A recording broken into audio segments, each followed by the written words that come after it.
everyone. I'm Ryan Flacco Rising, a sociology major here at the University of California, Santa Barbara.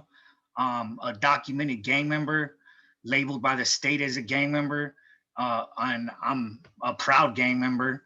And today, I'm with Juan, and I'll let Juan step in there and introduce himself as well. I'm actually one of the organizers for the Underground Scholars. So I just actually recently got hired on as the Gaucho Underground Scholars coordinator, working with formerly incarcerated students, helping them transfer into the UC. So without further ado, I'll pass the mic to Juan. Hey, thanks, Flaco. Hey, everybody, thank you for joining us today. So today we'll be discussing, okay, I'm going to introduce myself. My name is Juan Flores. I recently graduated from UC Berkeley. Also Underground Scholars. I'm formerly incarcerated and also documented as a gang member. I'll be moving next week and be pursuing my PhD at Rutgers University in the sociology department, where I'll continue my work on state violence, quote unquote gangs, and the like. So today we'll be going through we'll be theorizing our lived experience through a critical perspective on policing and gangs. So a couple of things, the purpose basically of this is to kind of problematize the gang member label and gangs as well, in order to have a more of a critical understanding of how homies perceive themselves, that goes against as what the state kind of imposes on us, which is the gang member label. So this session will analyze the gang discourse from the homies' perspective. In doing so, we begin to deconstruct the preconceived notions of gangs, providing a different lens to analyze the policing of communities and the paradigms on gangs. And by the paradigm, I mean those individuals who continue to research and perpetuate the label. We are then able to put into perspective the detrimental impacts on the larger community and not just on the quote unquote gang member, thus allowing for a deep understanding of gangs to bring forth solutions that are inclusive, just, and humane.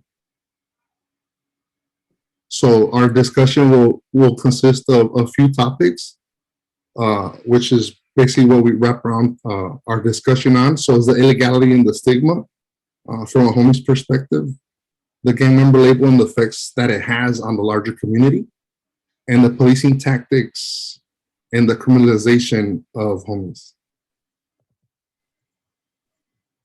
So a quote to get us started, to kind of like get us into the mood of what we'll be discussing and how we can kind of challenge our own preconceived notions and understanding of how we perceive quote unquote gang members.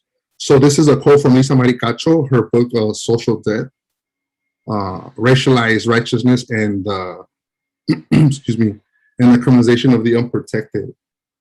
So her quote is basically, it says, criminalizing gang members always simultaneously valorizes middle-class America and also validates the historical and present-day practices that work to isolate, segregate, and also alienate criminalized neighborhoods of color.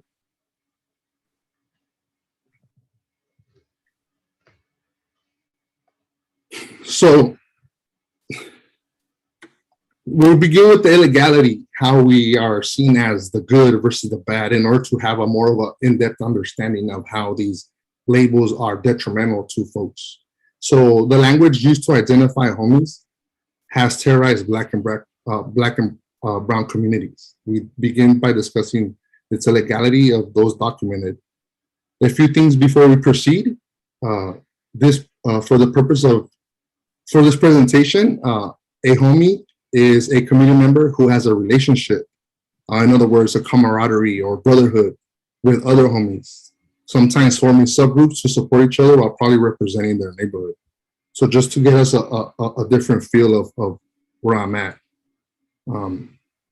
So I begin with the good and versus the bad. Example that to understand the depth of the stigma associated with being a homie, And we begin with researchers, policymakers, and scholars in the larger community have not only stigmatized homies, but have reinforced the notion via the former gang member and the gang member narrative. So in terms of the former gang members, the gang member, we begin by understanding how researchers use the same phrase, right? Former gang member, to differentiate from an active gang member. They refer to a former gang member as someone who is no longer involved in a gang and therefore lives a more productive life compared to the current active gang member. So Lisa Maricacho in her Social Death masterpiece, I would say, argues that if we ascribe social value to a person who has no value in society's eyes, then that action further undervalues those who are already devalued. For instance, if a gang member adopts the label of a former gang member, that person explicitly or implicitly disavows the already devalued gang member. So therefore, the now former gang member is distinguishing himself from the unlawful and outlawed status of the active gang member, thus creating a separation of us and them, thereby maintaining the current narrative that it is them, active gang members, who are intrinsically violent, right, and not the former gang member. This dichotomy endorses the idea that it is no longer former gang members that partake in criminality, but instead live a constructive life. As a result, ex-gang member, former gang member, or any of the variations of those terms becomes a reinforcement of the negative stigma of those still considered gang members. So we go with even the scholars themselves that conduct research perpetuate the stigma, right? We focus on the dichotomy of good versus bad. At the same time, we're basically saying that if I would consider myself a former gang member, let's say, because I'm in school, because I'm working, then I would be basically saying and agreeing with the state label that I used to partake in criminality and that my homies are criminal in nature. And that's not true, right? So here we begin with this deep conversation of understanding how these labels, this language of terror has continued to criminalize Black and Brown communities for the most part, right? Next slide, Flaco, please. So in one of my, in the qualitative research and in my publication, I go into and I discuss how gang member is viewed and how the homie is viewed through those participants who have been labeled and or documented incarcerated as because of their affiliation. So we have here gang registration, which is something that we may not be used to hearing. I know there's the gang junction. That's pretty much a popular one that folks really have focused their research. But we also have the unofficial forms of harassment and intimidation that are not counted as policing tactics, right?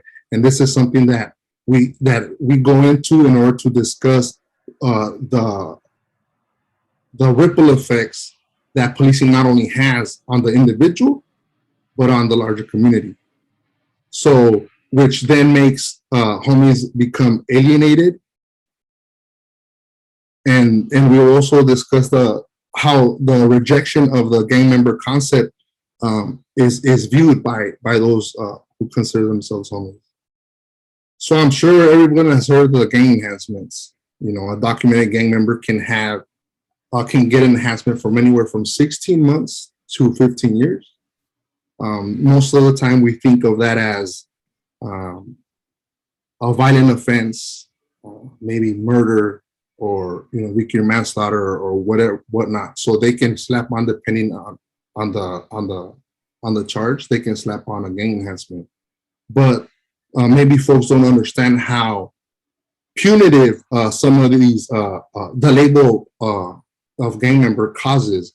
For example, my homie was arrested for graffiti, so vandalism, which is a misdemeanor, and he was imposed, which is just a fine, but he was imposed with a gang enhancement. So he was given 16 months for about 20 letters on a wall. Um, so in these forms of unofficial forms of harassment, uh, which is we'll talk about the gang registration. So when an individual commits an offense and police document him, or they already have tabs on him, label him as a gang member, then if they become arrested, they're forced or coerced to register as a gang member.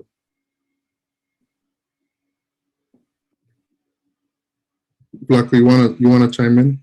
Yeah, so that gang registration is a way to surveil and hyper police, and it's a part of the recidivism factory in our communities. So the Department of Corrections depends on registration to continue to recidivate individuals back into the system in order to legitimize, their funding on an annual basis. So they have to have so many beds full.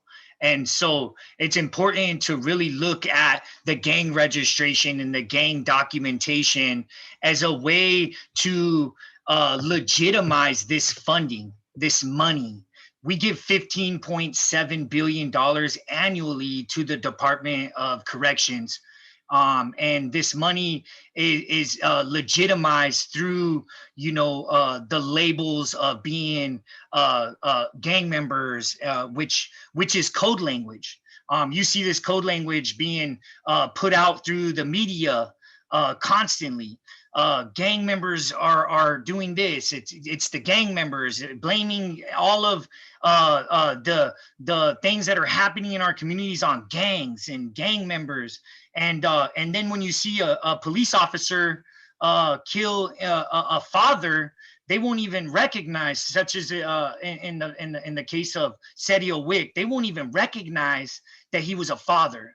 They constantly were legitimizing this killing as he was a gang member. He was a documented gang member. So that's code language that's used to soften what's happening with the hypercriminalization and the killing of individuals in our communities based on their labeled as gang members. So the gang injunctions, the way we've researched them and what we figured out is it's a gentrification tool.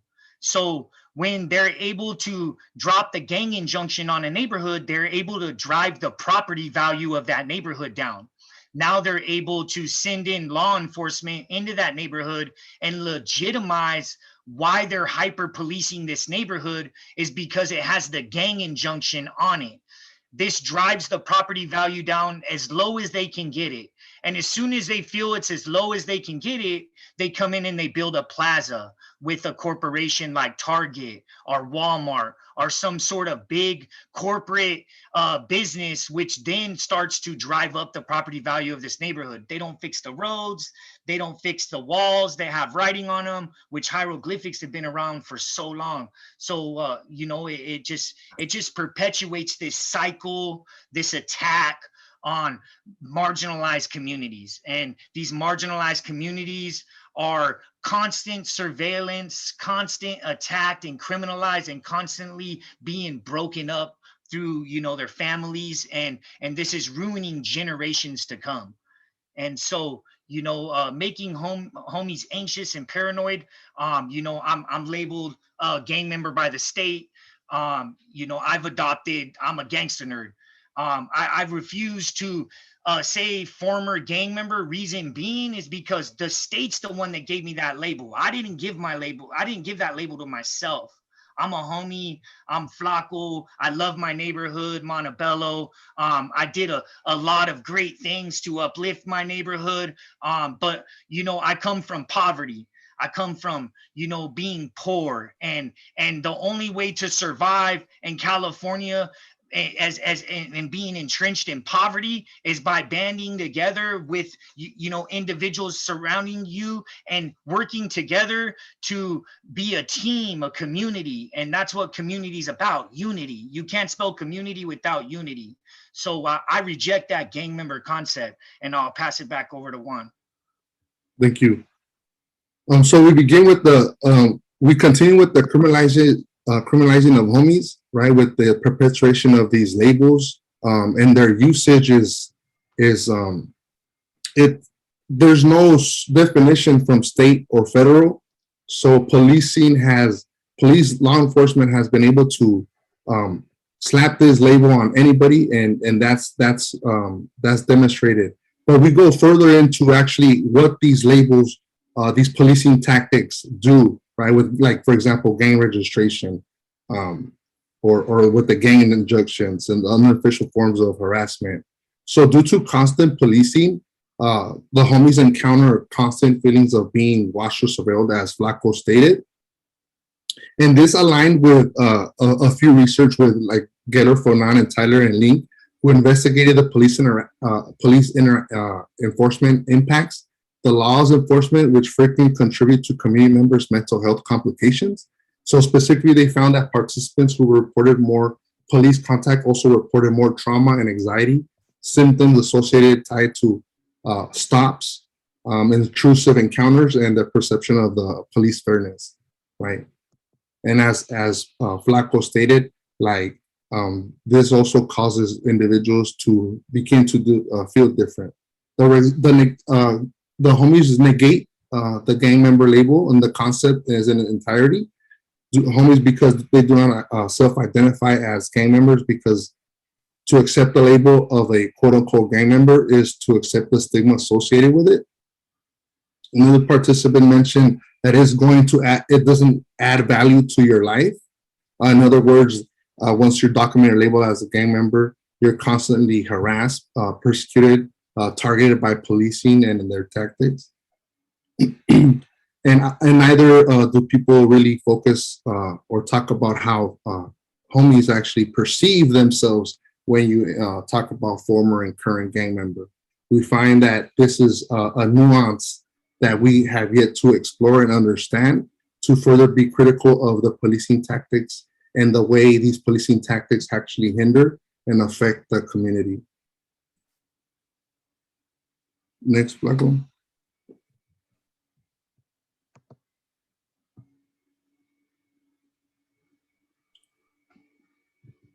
So through qualitative interviews, we discussed the gang member label and its effect in the community. Mostly we interview just homies, but through their experiences, how they perceive themselves and the police encounters, what they cause. So for the most part, individuals talked about the separation and the distance between family, physical distance, physical separation, but also the feelings of alienation and exclusion of community resources and such as parks, YMCAs, even schools.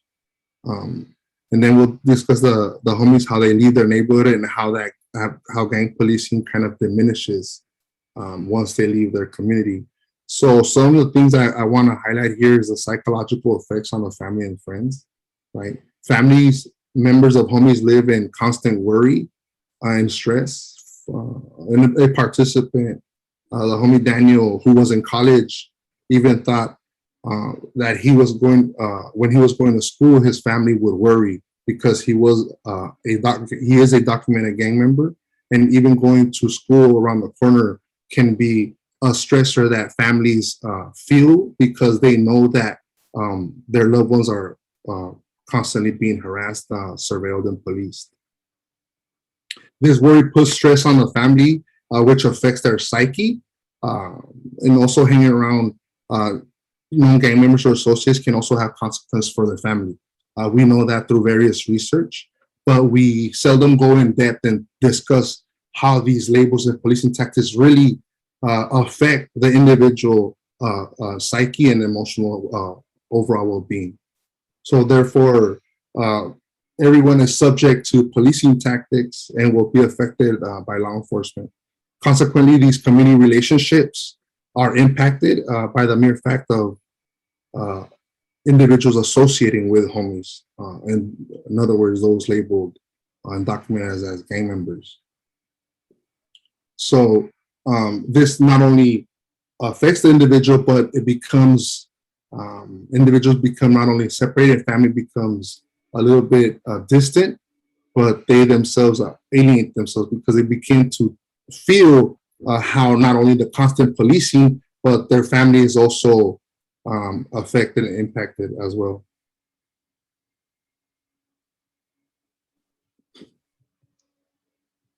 Flaco, you there?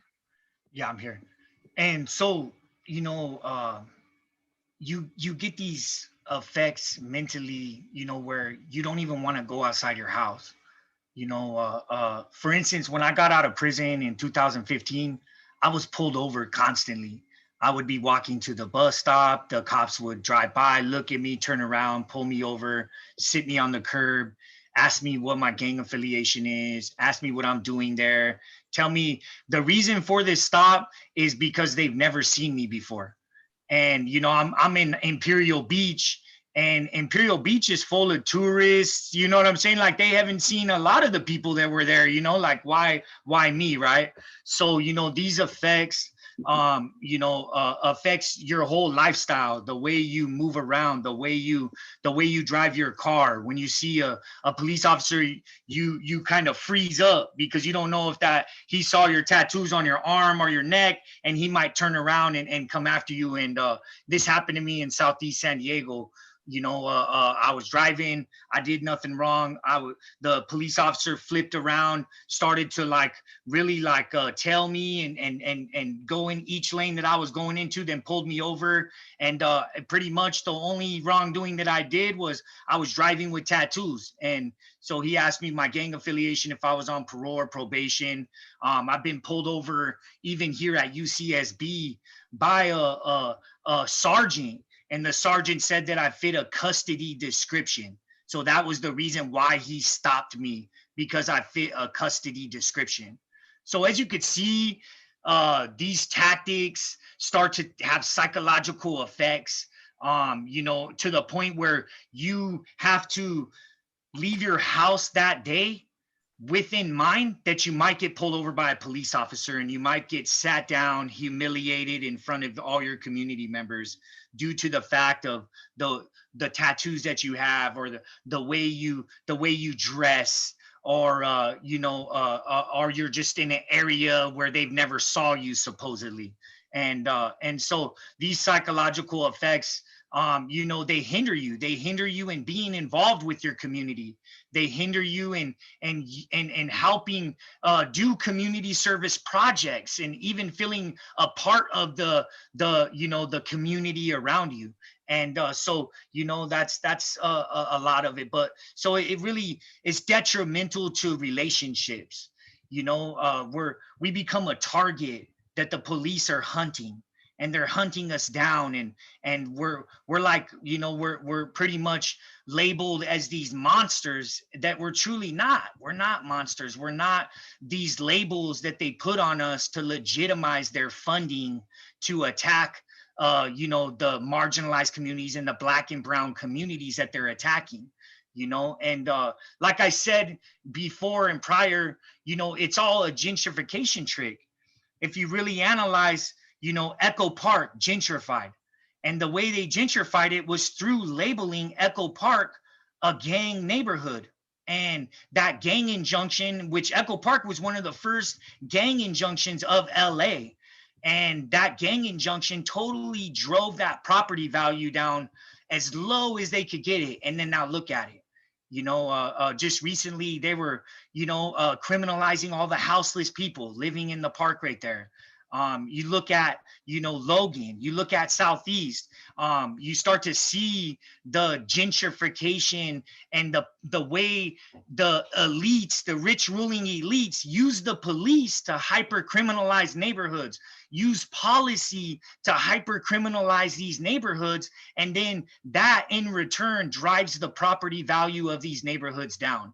And then when one thing that I recognize about gentrification is when you start to see those signs in your neighborhood that say, "We will pay cash for your house," gentrification is in the works of that neighborhood right then and there. So you start to see these as you drive through your neighborhood, you know what time it is, along with all the police where they're constantly driving up and down your street. So those are some of my ideas to really bring in the attack on the community, the separation and the distance that's being established through the media. You turn on your TV, all you see is cop shows, cops, all these different shows that are, legitimizing this attack on our communities. And so, yeah, and I'll pass it back over to you, Juan. Thank you for that add-on. So when we continue to talk about these policing tactics, we tend to forget, or at least in research, policy doesn't seem to factor these tactics and their ramifications to the entire community. When I talk about the individual who's being targeted, is not just the homie, but the larger community. So we really want to emphasize the policing of the entire community through these policing tactics, this gang registration, this separation of families. Go ahead. So some takeaways specifically on things that we wanted to talk about and really highlight is the actual policing of the community. So in essence, when people are marked as gang members, their existence is criminalized. This leads to extreme social consequences for homies and the people that associate with them, which includes their family, friends, maybe even resources. So when looking at the homies who have left their communities, it's evident that these interactions with law enforcement lessen or are less frequent and or intense. So given talking about how certain communities are targeted, so homies have experienced that once they remove themselves from that community, policing elsewhere is less intense because of their move. So in other words, once participants did leave, stops were less frequent and less hostile. So as scholars bring this new approach on the homies, which interrupts the common understanding of what's perceived as gang members, allows us to pursue questions that remain unexplored, which shift the discussion of gangs to think critically of the policing and the state violence that these individuals continue to experience. So in analyzing the gang policing strategies and the paradigm of gangs, how we perceive them, this narrow-minded thinking of how we see individuals, we're then able to put into perspective the detrimental effects of not only the individual, but entire communities. With these, in addition to targeting gang members, which obviously affect their interpersonal relationships with other folks, that also affects their upward mobility. So in short, this session touches on these false, misleading narratives by reframing how homies themselves perceive this gang paradigm and in hopes to contribute to a conceptualization of a new term which identifies folks who are labeled as and documented as gang members. Yeah, that's awesome. Thank you for that whole entire presentation. Mom was just so on point, and I really want to emphasize one huge point. It's not illegal to be a gang member. It's only wrong and illegal to break the law. So when they use this language, gang member and gangs and it's not against the law, So why are they using this language to attack communities? Why is there a gang injunction on different neighborhoods? How could they put gang injunctions on different neighborhoods? It's not against the law whatsoever. So I wanted to really emphasize that. They've labeled me a gang member at the age of 11 years old, and I didn't know I was labeled a gang member until I got a packet while I was in prison. And within this packet, it just broke down the whole history of my neighborhood, and then it had a bunch of pictures of us on it. And it was like, oh, these people are from this neighborhood, and this is the history of their neighborhood, and that's why we've labeled this neighborhood a gang neighborhood and put the injunction on it. And these people broke laws in this neighborhood or were from this neighborhood, and that's what legitimizes this gang injunction. And then they put the gang enhancements and all the other policies against to attack to put us in prison for the rest of our lives, and not uplift us or help us gain upward mobility. Instead, they wanted to use us as residual income, because they have to have so many beds filled in order to legitimize the money that they receive. So that's what they did. They attacked our neighborhoods, put gang injunctions on them, called us gang members, told the neighborhood through the media that your neighborhood has a bunch of gang members in it, and we need to get these gang members and put them in for the rest of their lives. And that legitimized them extracting tax revenue into their budgets. And now look at this tax revenue. It's $15.7 billion.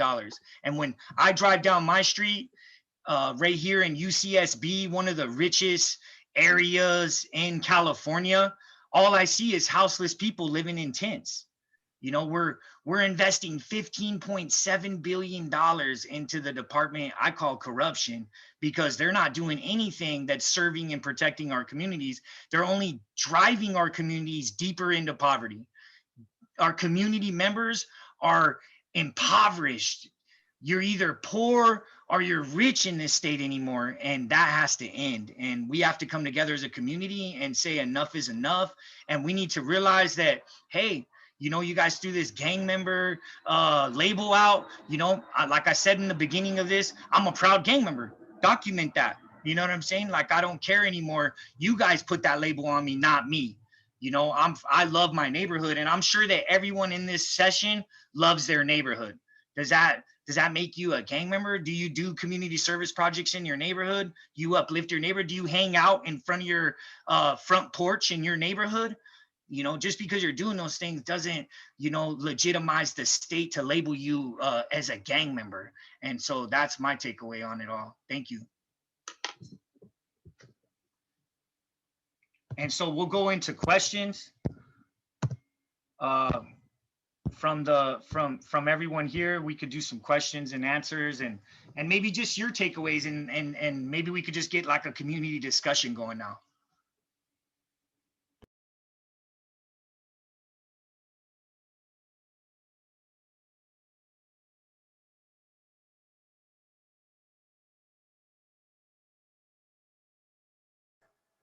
Thank you for that presentation. Yeah, please feel free to unmute yourself if you have a question or put it in the chat.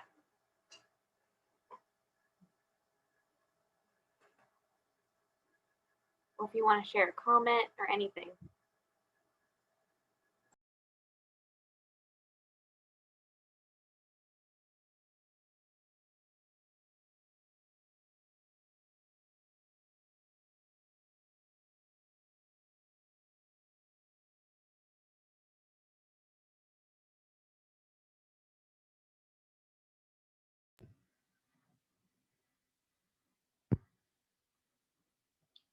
Oh, Thank you, Lily. I see that inside there. Thank you for that. We actually are a part of the Cops Off Campus organization here at UCSB too, and we've been doing a lot of work around that as well here at UCSB. We actually did a protest and marched through the streets, and that was really empowering. And but yeah, no, I feel like we are in contact with them over there. But thank you for that email. I appreciate that.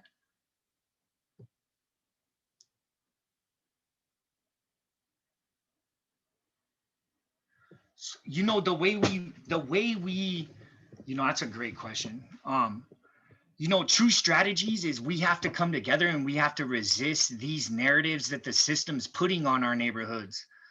We have to show up to these community council meetings and we have to tell the community council, hey, we don't want all these police driving up and down our neighborhoods. We don't want our neighborhoods to be hyper criminalized, because when you see all these police, the property value is going down. When you see on the news that they're labeling this side of town a dangerous side of town, the property value is going down. So it's the rich ruling elites, it's the investors who run and own a lot of these you know, which I call the media marketing schemes that, you know, put out these narratives, and they only put out one-sided narratives. They don't put out our narratives. I've written op-eds to these newspapers, and I'll tell you what, they don't want to hear that the other side of it. They only take up on one side most of the time, and that one-sidedness is what allows them to continue to perpetuate the gentrification processes. You look at, you know, how, you know, Barrio Logan right now is under attack. They're trying to, but it takes community coming together, all community members, and then it takes us holding each other accountable, because, you know, as soon as there's a disagreement and somebody ends up hurt, or somebody ends up, you know, in a rage, and somebody ends up dead, that gives them ammunition to legitimize what they're doing in our neighborhoods. So we have to all come together, and we all have to see eye to eye, you know, that they're using these little mishaps that happen, these little, you know, confused incidences that happen, as a way to legitimize their hyper criminalization and their hyper attack against the community, to uphold gentrification and to eventually take over and dominate that area. And so it's up to us as a community. That's my outlook on it. What's your takeaway on that question, Juan? Um, on the resisting the strategies, I don't know. I think the lack of resources and education in these communities is primary. We know that it's like a double-edged sword. We have lack of resources, and on top of that, there's you know, you have other external factors in facing the policing. You have poverty. You have all these factors that hinder the mobilization in order to strategize. But for me, it would be at this point where I'm at, I think it's to continue my higher education and continue to be critical of how the narratives are painted to continue to persecute individuals, and also to continue to explore questions that haven't been really fully analyzed. So I think in terms of a community and homie perspective, I think it's only something that we kind of put in place in practicality. And one community organization that does that so well is the Underground Scholars, who helps former incarcerated and currently incarcerated folks, which a lot of them are also documented and labeled as gang members. So that's what I have for.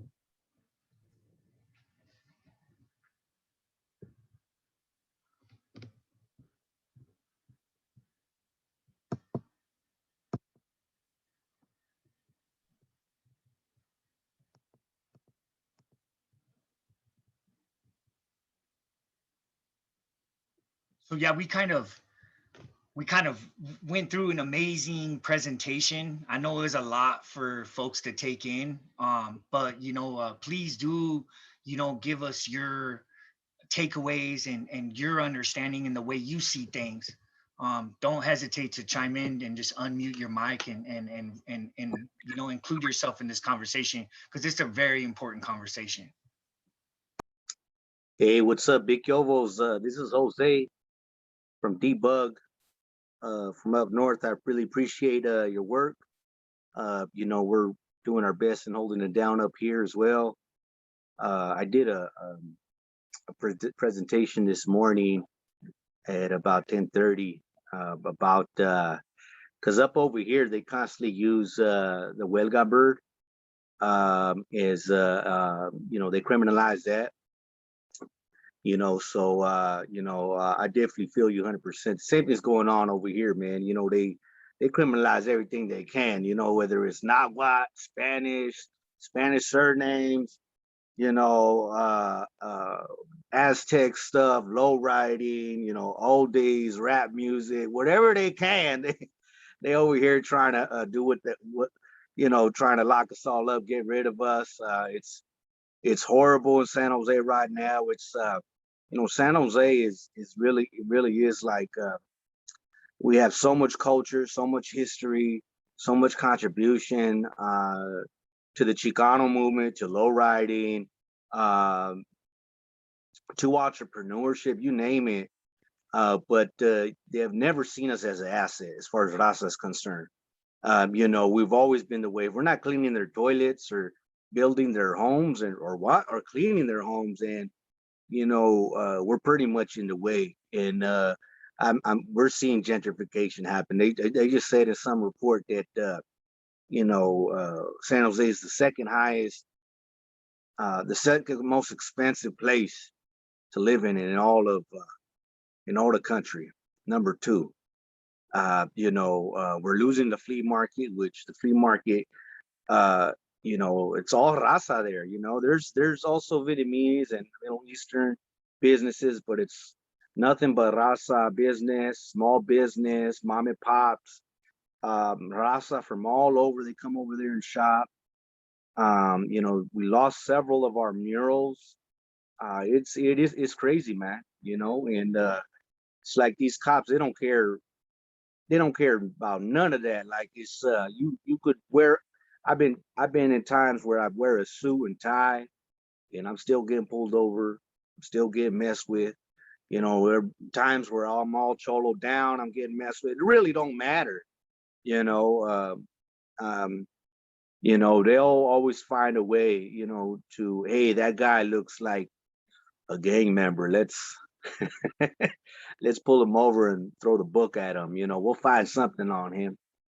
And I think it needs to be talked about more because I think that there's a like a triple fold that's sort of against us. One of them is that there's not enough raza representation in politics, businesses, and entertainment. So our stories are invisible. We could be the largest ethnic group and still be invisible. And that's what's been sort of implanted in people's minds, is that we don't exist. So therefore our issues don't exist. The other thing is that, as far as us and our cultura, we're not conservative as in like a Republican conservative, but culturally conservative. A lot of our peoples are very conservative. And so that kind of like leads into the sort of the good Mexican, bad Mexican sort of mentality that a lot of our people have, in that, oh, well, the cholos, the gang members, the homies, that's not us. We're hardworking, good people. But of course, they're getting pulled over too. They're getting deported too. They're getting messed with too and taken advantage of and discriminated too. So, and with that being said, it becomes difficult to really have our issues be heard. And when they're not heard, we accept that they're either not important enough or that there is no issues. And it takes more individuals like yourself to speak in places like this and continue the work that you do. So I appreciate it.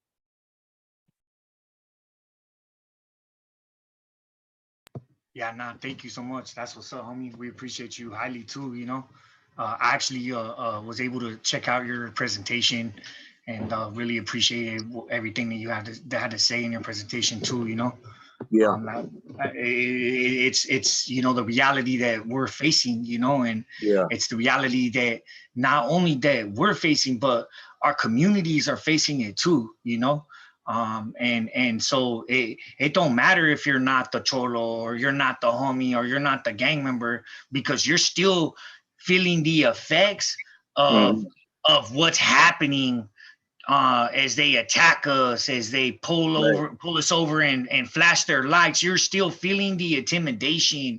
You're still feeling the psychological breakdown that's happening due to the way they're treating us and the way they're coming after us and the way, we're labeled and the way, they legitimize, the hyper policing and hyper criminalization of neighborhoods that we walk down to get to the bus stop, right, and so we have to realize that, hey, we're one community, we're your yeah, neighbors, you know what I'm right, saying?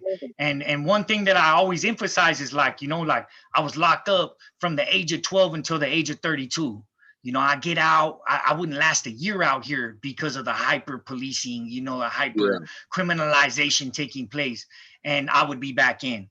And and then when you get inside there, it's just a dehumanization industrial complex that's dehumanizing you, making you feel like you're a monster, an animal, treating you at the yeah, lowest. Like, right, and when you come home from that, you're so dealing with prison traumatic stress disorder. So many things are inside you. You're just a ticking time bomb, and they throw you right back out to the community.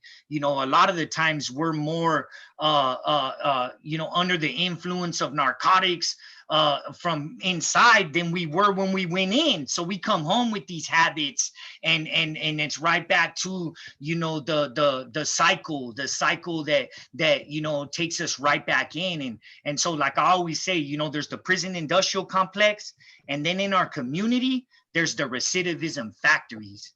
So you got parole and damn, probation, yeah, you got law enforcement, you got all these reentry programs that are getting millions of dollars and doing the bare minimum to help us, doing the bare minimum to get us upward mobility, doing the bare minimum to feed us, clothe us, and get us our basic necessities. And when we don't have your basic necessities as a human being, you're gonna try to fight, you're gonna try to scratch to get those bare basic necessities, which is yep, food, shelter.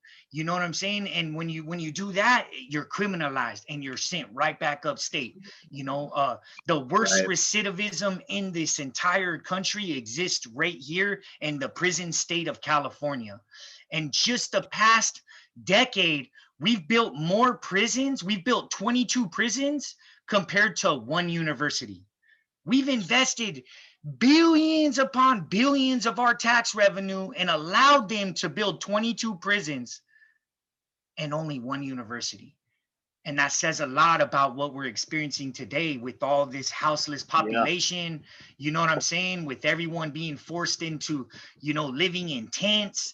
That's why, yeah, we didn't invest in upward mobility. We invested in surveilling and criminalizing and allowed them to attack the marginalized communities and the marginalized groups in our communities as a way to serve and protect nobody in this state. So yeah, that's what's up, homie. We appreciate you, Jose. appreciate you, Mucho gusto, gracias. homie. Yup. Yeah, Jose, thank you for your comment and talking about that.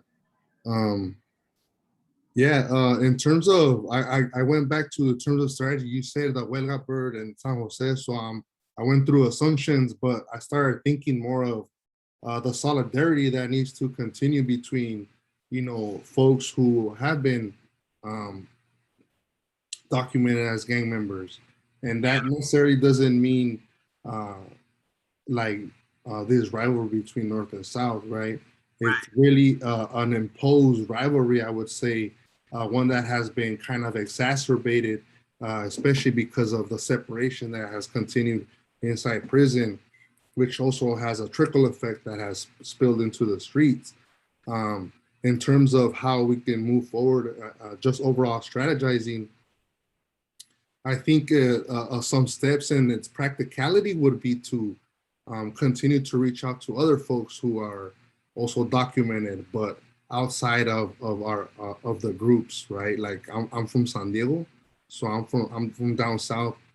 So I think continuing to have conversations about how the state itself has worked so hard to kind of maintain these boundaries between certain folks in order to kind of continue to kind of dominate our communities. In short, I'm just gonna say like more solidarity between North and South because there's a lot of similarities and experiences that we share. So that would be a good thing. Something to think about would be, you know, kind of having that, because California is very notorious for prisons and gangs, and you hear about this media, and for me, like thinking outside of, if I didn't know these people personally, right, I would think like, damn, that fool's crazy. You feel me? Like that fool's, he's really out there. But the fact is that I do know these folks, and I know for me at least, I was provided the resources, right? Provide the resources, right? The encouragement. People poured into me. They assisted me. They provided me housing. Like I had people that really assisted me. And even after being here at UC Berkeley or while in community college, I continued to face the, things that other folks don't face, right? Like, a cop, I see the lights turn on and it's not even a cop light. And I get this, this feeling, like I jump back, I get like a lot of PTSD. Like I get these little spikes, like if your leg's numb. I don't know if anybody experienced that, but I know when I see the lights like that, it reminds me like the cop's gonna pull me over. Like I get all sweaty, start getting anxious, my heart starts pumping. So I know that these constant police interactions have kind of done something to me, right? And I think exploring those with other folks from the North and how kind of like that has a lot of similarities would be interesting to do. Yeah, big time. That happens a lot, and that the cops end up using that against you. Like, how come your heart is beating so much? How come you're sweating? Are you on meth? It's like, nah, being pulled over. Hey, yeah, straight up. Yeah, nah, for sure, I'm down with all of that. I don't know if anyone's ever heard of or watched. There's a real good movie. It was on like HBO, and then it was like, I don't know. It used to be on YouTube at some point, but there was a movie called a documentary called Bastards of the Party. Yeah, that's a really good movie. Yeah, that really breaks it down really good. It's a real good breakdown. Yeah, Michael Davis. I actually met Michael Davis at USD. I got to go sit down and Nice. talk with him. Yeah, he's a really I follow all his work. You know what I'm saying? Planet of the Slums, but yeah, that was a really good movie. Yeah, definitely. Here, let me Yeah. see if I could throw that link inside the. Okay, all right. We getting the link. Yeah, let That's me right. see. Yeah. Here, let me see real quick. Cool.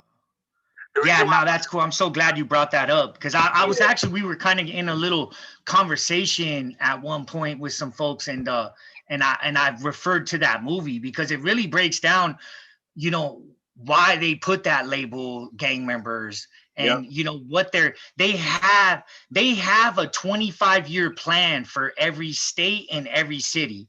You know what I'm saying? So they have these economists, they have all these rich elites, they have all these people involved in planning how they're going to criminalize, how they're going to police, how they're going to change, property values, they're in the back door already, giving a 25 to a 50-year plan of our community straight up. And you could see it, Juan's from, out there in Imperial Beach. I mean, you look at Imperial Beach and you could just see the gentrification and what they've done and how they've done it, you know? It's crazy. Let me see here. Yeah, for sure. Bastards of the Party. Yeah, they got that on YouTube. It's a good one. Oh, okay. They do have it on YouTube. Yeah, they had the whole one on YouTube, yo. Okay. I remember it was like hard to get for one point. What's cool about it is that although it just really like talks about the Black community, we can't accept for 1 second that the safety didn't happen to Raza, you know. Right. So it definitely happened to us as well. And I think that, you know, the only thing with us, it hit statewide, not just like one county or something, you know what I mean? It's statewide for sure. Yeah, definitely. Let's see. Yeah, I was looking it up right now. But man, there's just so much, and there's so much that we can do as a community. You know, one thing I always look at is, you know, I was incarcerated during the 2011 and 2013 prisoner hunger strikes here in California, and I was in New Folsom State Prison, in 2013 when we went on the second prisoner hunger strike. But we all came together in solidarity. That's right. And it was 33,000 of us on the general population yards, and we were tired of being used as a revenue scheme. You know, they were saying, "Oh, we're rehabilitating them. We're doing all these programs, and all these lies were being fed to the community." And they were extracting billions upon billions of dollars away from our communities, and all under the pretense of serving and protecting and rehabilitating these inmates and these offenders and these gang members that they labeled us as. But they were doing none of that. They were just warehousing us, and we were the ones who were, you know, feeding each other. We were the ones running the kitchens. We were the ones, while they sat in their offices and collect their, you know, 6-figure incomes and did the bare minimum to do anything to uplift us. And we decided to come together in 2013 and starve ourselves. We rather have died than allowed your children to go through what we were going through. And all we wanted was the end of the indeterminate segregated housing units. You know, they were throwing people in the segregated housing units of Pelican Bay, of you know, Corcoran, all these shoes that were across the state, under the pretense of they were labeling them gang associates, labeling them you know, gang members through them just drawing an Aztec warrior, having a drawing, having a name and a CDC number, having confidential information. You know, the use of confidential information, like, that's crazy. I don't know how we as a community allow confidential information to determine to give somebody a life sentence, in a segregated housing unit. Confidential information, somebody that's willing to say whatever they can say to get out of what they're going through and what they're experiencing, you know. So that right there, we came together, we starved ourselves for 33 days in New Folsom, and we, you know, I'm proud to say we abolished the segregated housing units of California. You know, we abolished the use of those segregated housing units, and we got all the individuals that were serving indeterminate shoes back out to the main line. Of course, it's not, you know, where it should be at. You know, it should have never existed in the first place. But, you know, we came together in solidarity, and that shows the power of the incarcerated credible messenger. You know, these are credible messengers. They, you know, they can uplift our communities. We have to go to the state and tell them, hey, enough's enough. We need to be able to work with these individuals, because you want to know what? They're going to come home and be our neighbors. So who do we want to come home and be our neighbors? Do we want a drug addicted, mad at the world because of the way they're dehumanized and treated, and totally, you know, drugged through the dirt, you know, for 7 to 25 years in this, you know, horrible place they called the Department of Corrections and Rehabilitation? Or do we want a knowledgeable scholar, all about community service, all about uplifting our communities. It's up to us as a community of who's going to come home and be our neighbor. And so we have to come together as a community, one community. And like I said in this presentation, you can't spell community without unity. So we have to unite as one community, and we have to come together and realize we're all neighbors. And we can't fall into the traps of the state, system anymore. This, what I call the Department of Corruption, because they're doing nothing but extracting all this money away from us as they live their bourgeoisie lives up in their houses that are paid for, and we're down here suffering. So we got to come together and see it. I'm trying to get this link right now. Unfortunately, I couldn't get it off my computer. So let me see here. But if somebody could look it up. Yeah, if somebody could look that up, that would be dope. I sent you it, so check it, make sure. Oh, okay, cool. And then if it is, then we can share it. Oh yeah, that's it right there. Yup, thank you. Okay. Yeah, I couldn't get it off my computer. Thank you for that. Yeah. Yeah, no problem. Awesome. So yeah, great stuff being said here. Anything else? Any other takeaways? I would love to hear from everyone. There's quite a few people in here, so.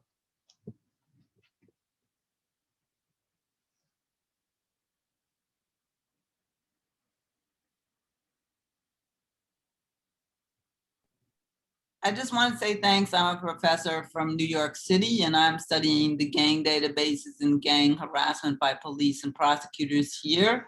And you guys have been going through it a lot longer, so I'm here to learn and listen. I appreciate the space. Thank you. Thank you so much. We really appreciate you joining us today. And we appreciate the work you're doing over there. It's going to take, one thing I always say is, like, they call this the United States, but we're like, the way I see it is we're the divided states. There's just so many different policies, so many different laws for every other state. The 3 strikes laws over here, the repeat offender law over there. We need to really realize that we're being divided and conquered. We're being used against each other and pinned against each other. I'm from New York. I'm from California. Like, you know what I'm saying? We live in the same country, and unfortunately, we've been pinned against each other to think not, and so we definitely got to take that into account when we are doing this work, to realize that, there shouldn't be a 3 strikes law here and a repeat offenders law there. It should be one thing, you know what I'm saying, as we are the United States, not the divided states. Thank you. Thanks. Thank you for your comment, Professor Howell. Can you tell us more about, like, are you looking at the gang database national by state, or? I started focusing on New York, actually, because we didn't used to pay that much attention to gangs. I was a public defender, and you'd never see a case come in where it's like, this is a gang member. And then, but we had stop and frisk, which was like any Black or Latino kid in the streets in New York was going to be stopped over and over and over again for nothing. But when that case went up, that was challenged based on 14th Amendment and 4th Amendment violations, and it became pretty clear that the NYPD was not going to be able to continue doing that, I thought the NYPD would start using gang allegations so they could continue harassing people, because that's a secret database. Yeah. And they don't report that to anyone. They don't bring it into court. So there's no judicial review, and it allows for the same, like, racial profiling. So I'm looking specifically at New York, and unfortunately I'm seeing what I predicted. They once they couldn't use stop and frisk, they looked around the country and said, these gang databases are great. These gang allegations do all this work. And they're carrying that straight into the courtrooms too. So they'll pick up, there's one shooting, they pick up 20 people, say they're all in a rivalry. We'll charge them all with conspiracy to commit murder. And then we'll flip 1 or 2 of them, usually the worst ones. And they'll tell us whoever we want them to say is the shooter, and especially they hate hip hop artists who sing songs that are critical of the NYPD, which is all of our New York City hip hop artists. So, so I'm mostly focused on New York, but I realized other people have been working on this for decades before I even thought about it. So. No, it'd be good. It'd be a good analysis to kind of compare and contrast, because it seems like you mentioned, now they're using this tool to police communities. So I mean, I'll be flying into Rutgers, so maybe we can connect. And That'd be great. Continue to have a dialogue. Right. I mean, out here, like Flaco was saying, it is totally divided. We don't have gang enhancements. We don't have a step act. We don't have gang injunctions. We don't, there's no definition of gang, but every different police department has made up whatever they want, and just started, you know, surveilling and data scraping and, you know, making up fake profiles and friending 14-year-olds on Facebook. You know, it's just, you know, they choose a pretty girl and they go out and friend children. So it's pretty, it's worrisome, despicable, and yeah. So I look forward to meeting you out here and seeing what you think of what's going on. And it's going to be different from New Jersey to New York, Philadelphia. Every place you go, it's not the same thing. But it's at least here in New York, they're crews, not gangs. And a lot of times they organize around, we make music or we dance or we, you know, like they're not actually organized around anything that's criminal, and they don't even say that there are gangs, but it's enough, like the police document them as gang members, and you know, the people in the courtrooms are too naive and fearful to question it.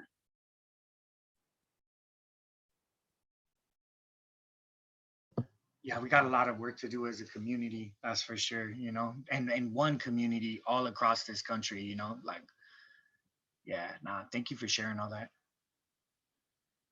And I just want to re-highlight what you said at the beginning, Flaco, like gangs are not illegal inherently. Right. Like, we want to talk about a gang, I would argue the police departments. Right, you know, they'll tell you that themselves. We are the biggest gang, you know what I'm saying? They've said it. They, you know, and they say it, you know, this is our hood. This is, you know, like pull up on us when you're chilling, like where you from?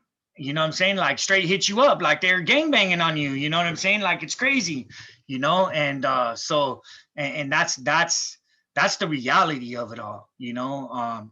They you know had been sworn in to serve and protect our communities, but that hasn't been the case, you know. They've been, you know, hyper brutalizing our communities and using a bunch of different tactics to psychologically break us all down.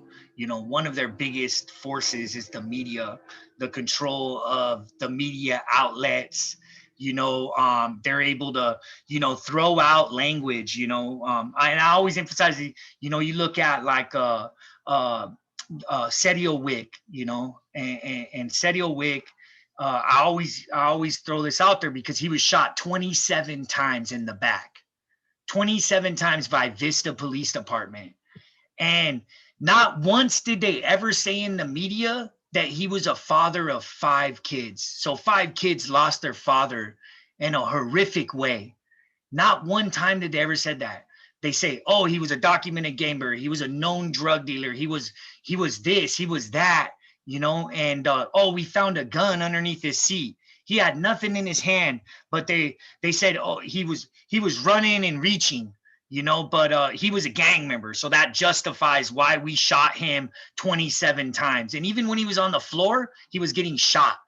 You know what I'm saying? So, and they had to reload, you know, and just that, you know, speaks volumes to what really is going on. You know, the gang member term was created as a way to have code language in our media that perpetuates this legitimizing sense of attacking Black and brown communities and killing Black and brown people. And that's how they soften the direct killings and murders of innocent Black and brown people. He was a gang member. He was a drug addict. He was, you know what I'm saying? That's all code language that they use, and they use it to go after our communities and destroy them. And you know, and then we suffer the PTSD, because we're all suffering from PTSD, whether we realize it or not.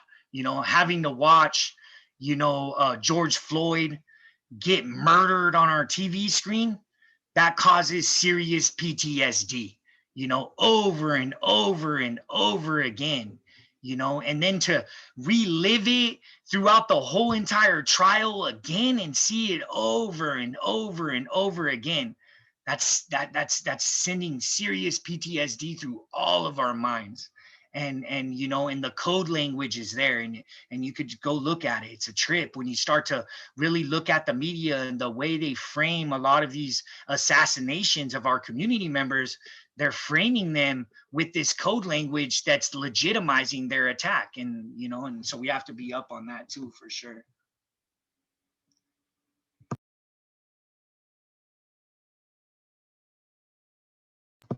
Yeah, any other questions? We're about done. We're on to our last 3 minutes, but I would love to